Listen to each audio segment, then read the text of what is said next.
In a word, no. Everyone acknowledges the problem, but around the world, hundreds of billions of dollars are still being spent subsidizing the use of fossil fuels. Fossil fuels remain the dominant energy source. Now, there's incremental progress being made, but the trouble is it's just not fast enough.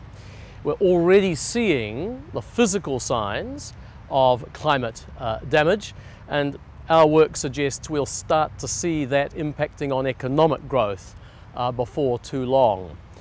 Remember, 2 degrees warming is already locked in. It's going to be costly enough coping with that. Anything beyond that is going to be harder and harder to cope with.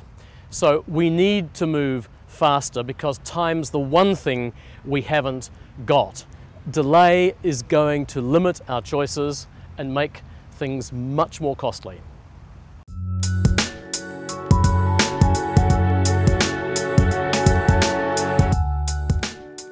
Well, it's not just a matter of setting targets, it's actually a matter of meeting them.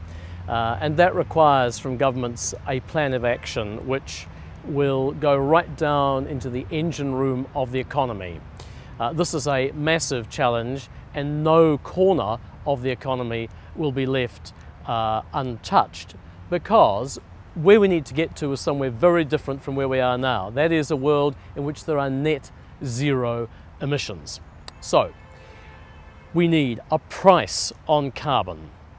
It's no use hoping people will stop polluting if it's free to do so.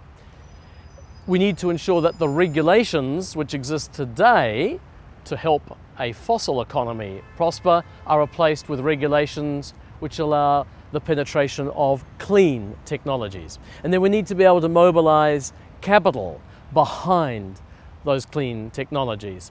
And finally, but by no means least, we need to ensure that the costs of the transition, because there are costs, aren't disproportionately borne by people who are not in a position to bear them.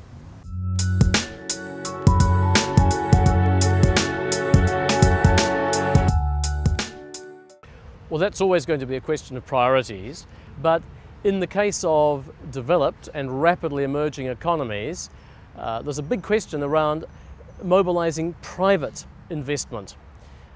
Governments have to make sure that their policies don't stand in the way.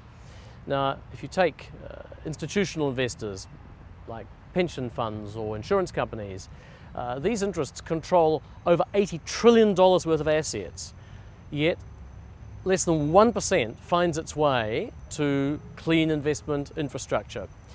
There are regulatory reasons for that, and those barriers need to be removed. When it comes to developing countries, yes, there's a case for more assistance from donor countries. The good news there is that that flow of funding is rising.